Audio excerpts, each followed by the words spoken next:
Tuesday, it's 8 o'clock, and this is The Issue here on your TV. I'm Mark Carr, and my co-host tonight is Angelo Bentivegna, the Ward 6 Councillor, City and Region for the City of Burlington. Welcome back, sir. Always great to be back. It's nice to see you. You've been working hard at City Hall.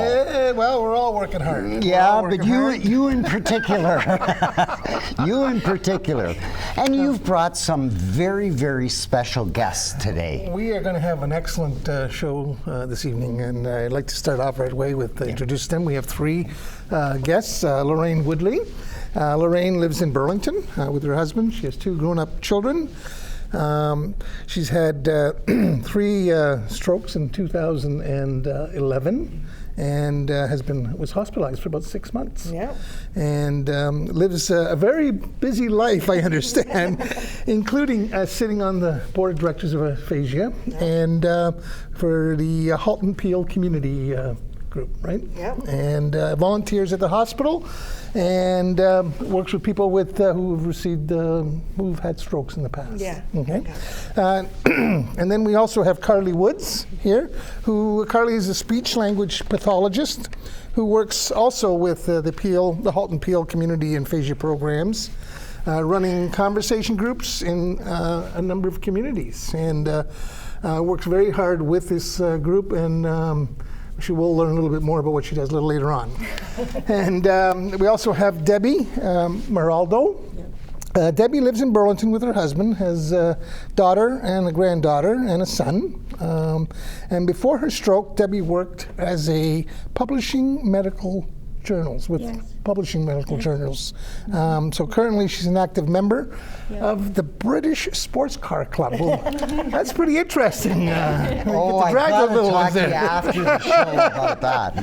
So we'll get on and right away, and just we're going to talk about aphasia. And first of all, Carly, what is aphasia? Let's tell our audience what we're here for. Excellent. Well, I'm actually going to pass this question off to my friends here. Debbie, do you want to start? I understand what you said, but I have trouble speaking. I had a stroke. I have aphasia. Yeah. Okay. So that sums it up pretty nicely. Like you know what you want to say, and have a hard time getting your words out. Frustrating. Yeah, frustrating has got to be the word for you. Yeah, big time. Yeah, Lorraine, do you want to add a little bit more? Well, aphasia is from a stroke or brain injury, and it doesn't help with conversation. So it's hard to, you're writing, talking, and reading is hard. And so And Carly, so it can be from a stroke, a brain injury, concussion, maybe a prelude to a difficult situation. Are there any other issues that affect the speech? Because that's what we're talking about, effect on the speech, not your understanding. You understand, not your comprehension. It's the forming those words and responding. And with aphasia too, understanding of spoken word can be affected. Everyone presents a little bit differently, has different strengths and different challenges. But the understanding of spoken word can be affected. Intelligence, however, is not. So the individual kind of understands and can make decisions, but maybe when someone's speaking really quickly or talking about really abstract, complex things, it's hard to understand. So understanding can be impacted, but that hallmark is that tip of the tongue feeling that we all know all too well. You know what you want to say, but what is that word? That's the hallmark of aphasia. So, and I'm sure who's going to answer these questions because you guys could lead us on here. But obviously, strokes really change our lives. Actually, my mom had a stroke as well about 24 years ago. Now, what sort of things do you get involved with when you're working with people who've received strokes, for example, or a brain injury? What are some of the things you work with?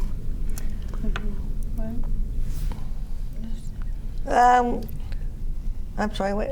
That's okay. So after you've received a stroke, what do you get involved with? So what changes in your life? Oh, everything. Okay. Yeah, it's just, I'm lucky because I have good friends that have been with me forever, and my husband helps out big time, and you have to really work at everything you do. When we go to school, it's by the time we do school, we come back. All of us is tired, so I go home. I go home and have a sleep, because if I don't have a little sleep by 6 o'clock at night, you don't understand what I'm even talking about.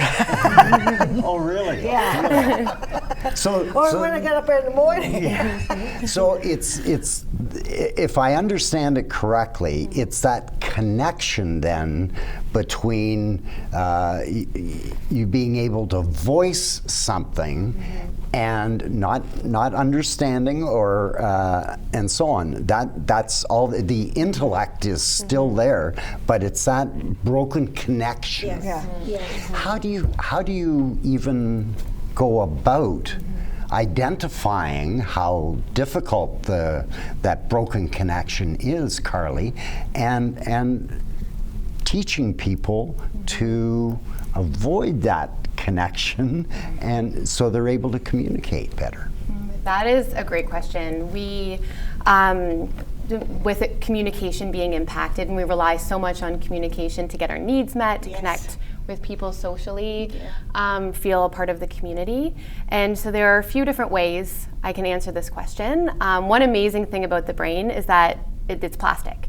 We can create new pathways and learn new skills. And with a stroke, the area is damaged, but you can still regain some of those communication skills through therapy and practice.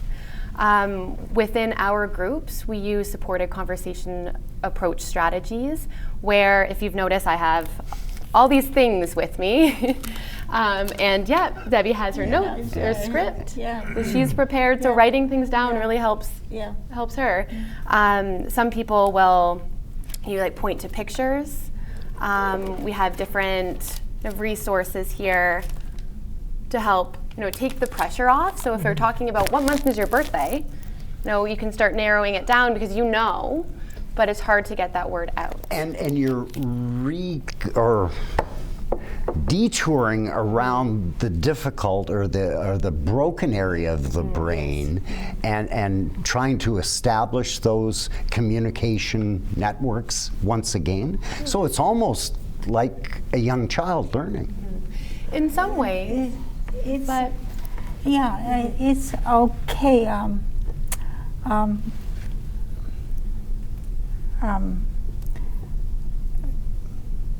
Sorry. No, take your time, Deb. That's okay. It's sorry. No, that's okay. Okay. Deb, do you want? Yes. Yeah. So you're wanting to say, it's not quite like a child relearning, because you had language. Yes. You learned and you developed your skills. And then the stroke happened. Yes. And now it's harder. Harder. It's harder. It's 5, 10, 15, 16, 17, 18 years. Stroke. Really? Yeah. Stroke was 18 years ago. Yes. It's my, I understand, but it's difficulty. Yeah, so that it's just building that connection again, and I guess that's what I was looking at as making this connection with a young child who maybe hasn't got that connection. You have to develop new pathways of being able to put your mind and speech. That's right. And people make the comparison of, so with aphasia, it's like going to a country and you don't know the language. But it's different because if we were placed in a country where we didn't know the language, we would be thinking of, how can I get this message out? Yeah. I'm going to gesture, I'm going to point, I'm going to draw pictures, I'm going to Google things on my phone. Whereas someone with a communication impairment, those things may not be the first thing they think of because their communication as a whole is impacted. And so that's something we teach in our groups. Yeah. How else can you get your message Yes, out? yeah. Can you show us a gesture? Can you write down a word or part of a word? So this is a perfect moving forward here. Most people are not familiar with aphasia, and they don't know what is going on actually when they witness. I'm talking about the general public. What do you see when you're out and about in the mall or in a grocery store, and someone talks to you, and you have that difficulty? What's the feeling like? What is the Scared. perception?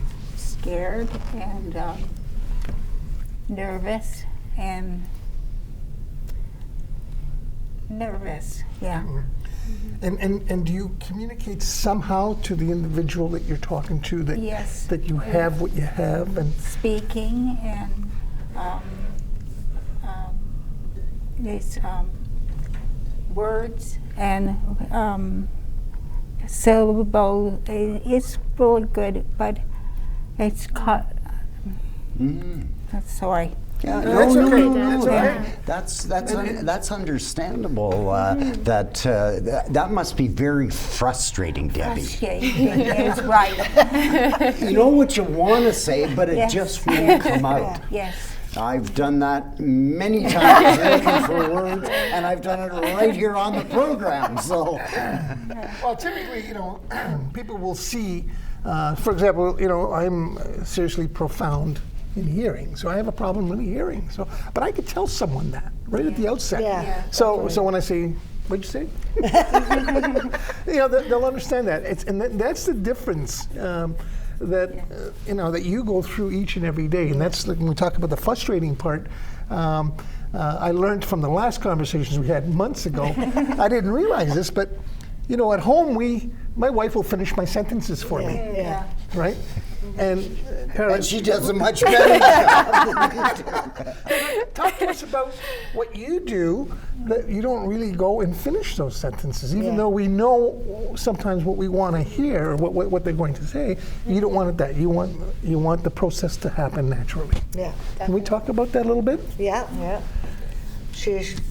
They just be they're really patient with us, patient. and they really, if you have a really hard time, they'll say the and then maybe it comes into you. Like for my stroke, I use this on my arm a lot.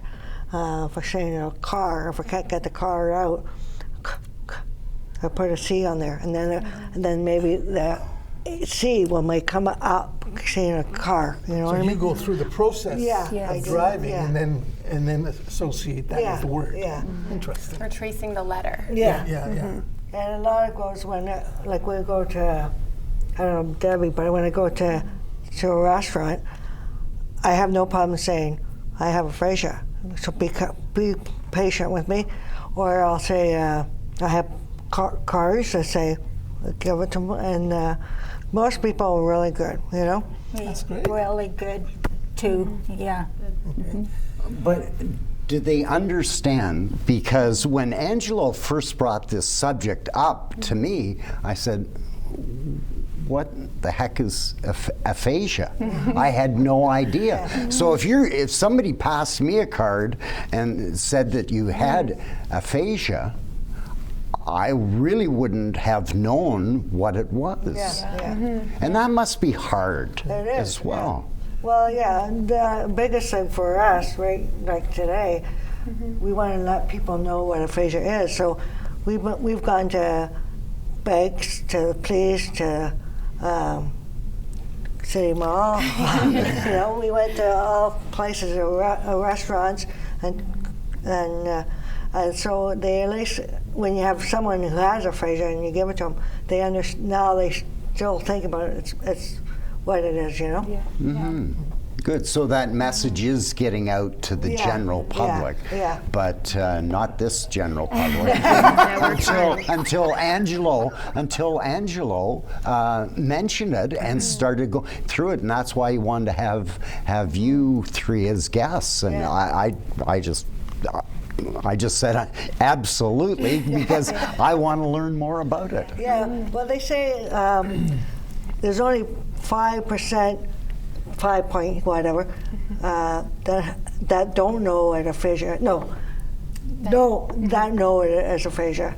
So a lot of people don't know what it is, you know. So I think the more people know about it, it'd be more patient with us. Are there statistics on aphasia? How many people have it in Ontario or country or? They say approximately 1/3 of people who have a stroke end up having aphasia, and this number might be a little bit old now, but they say about 120,000 people living in Canada. Wow. So it's interesting because even though it's more common than cerebral palsy, muscular dystrophy, Parkinson's disease, a lot less people have heard of aphasia versus all of these other disorders. Yeah. And there's different levels as well in terms of the effects and how people improve their program or not improve their program. Now, do you see improvements? Are they dramatic, or are they very small steps in improving that reconnection?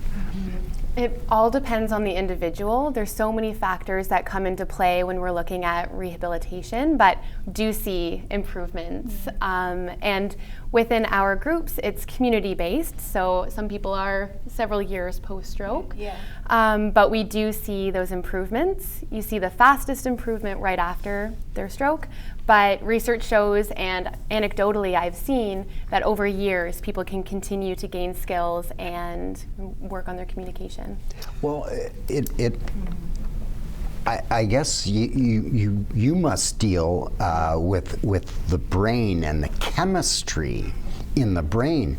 What negatively affects the chemistry in the brain and suppresses that reconnection?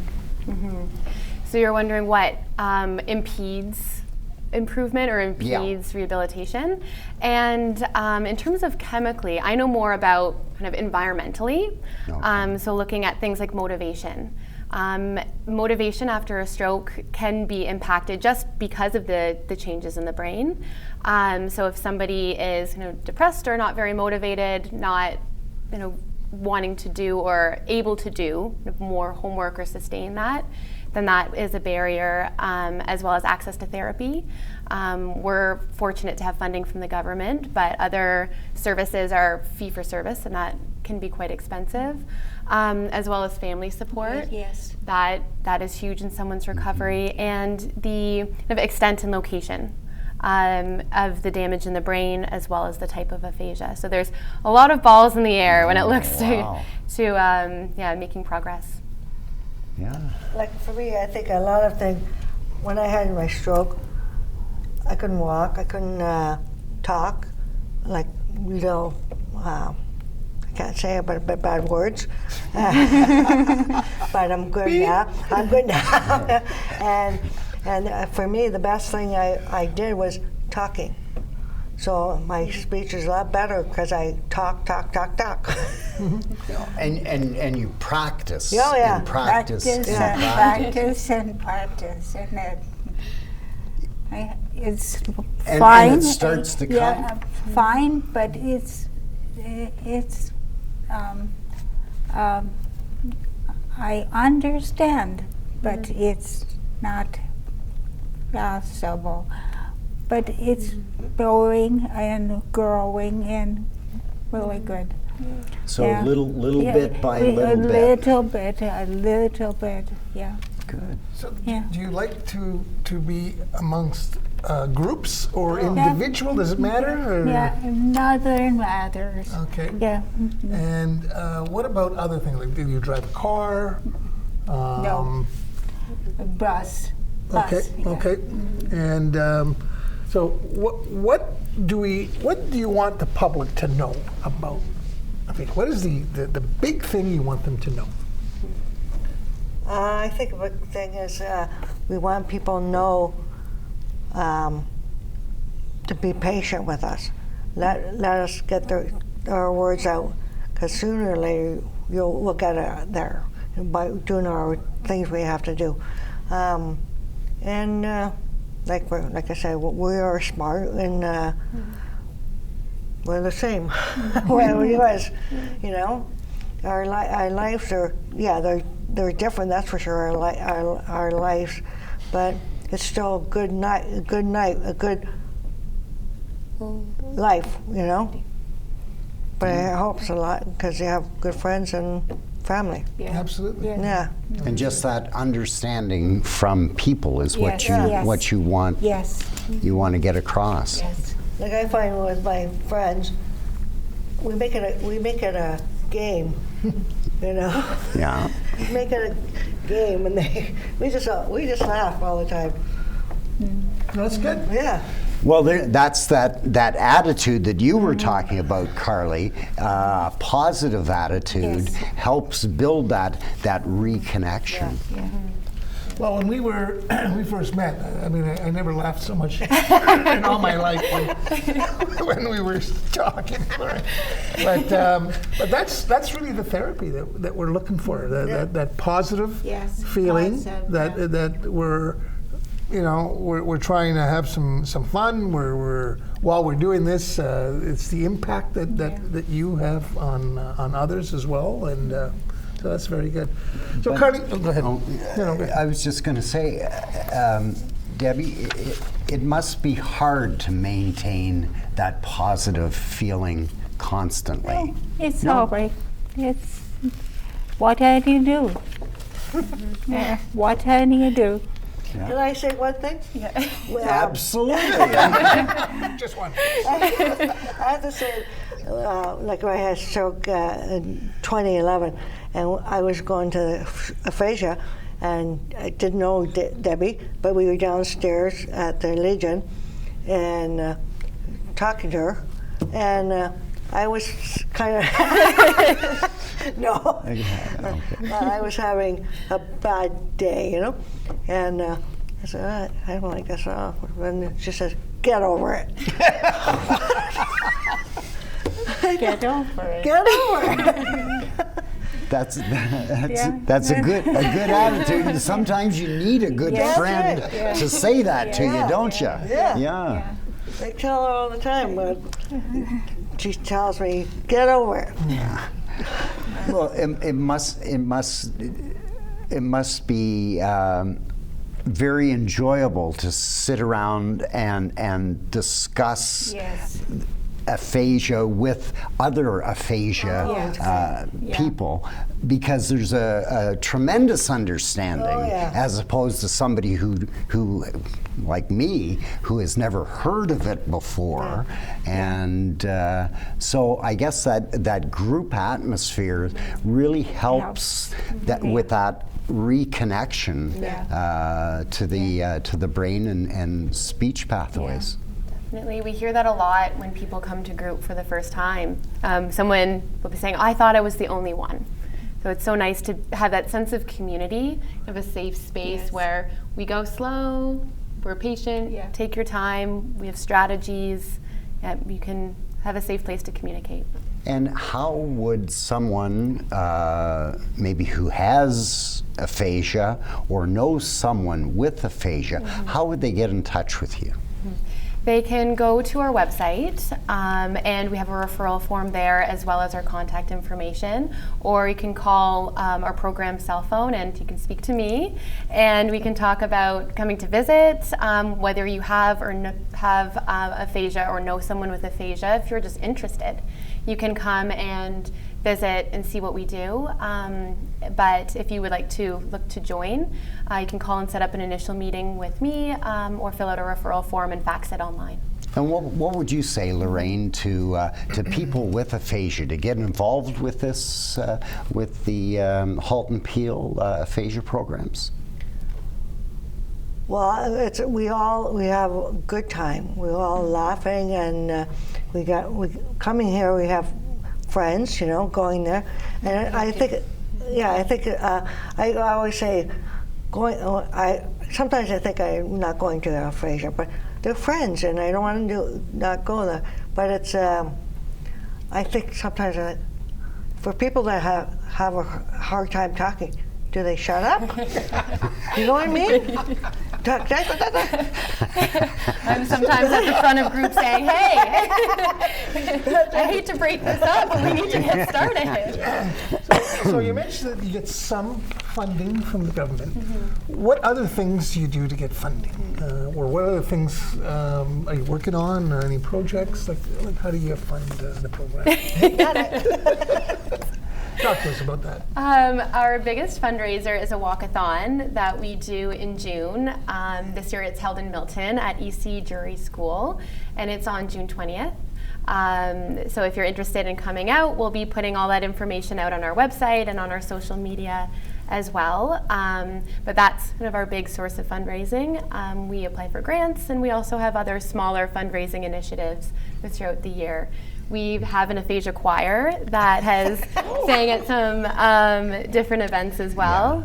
Yeah. Well, that's great. I really appreciate, in particular, Debbie and Lorraine for coming on and explaining the difficulties with aphasia. But with Carly's help, you're able to overcome that difficulty. So thank you very much, and Carly, thank you for explaining aphasia to me and to our audience. And Mr. Bentivegna, great show, great show. I certainly learn every time I'm on the show. Yeah. It's one of the things I try and do. But I want to thank you very much for bringing this awareness to all of us. It's something, it's a very little known fact, and now we're going to have thousands and thousands and thousands of people now know all about us. Yeah. I would like to thank you guys for letting us come out here too. Oh, it was nice nice meeting the three of you, and we appreciate you coming on and passing on that knowledge about aphasia to our audience. So thank you very much, and to our audience I want to say join us next week at Tuesday 8 o'clock for The Issue. I'm Mark Carr here on your TV. Good night.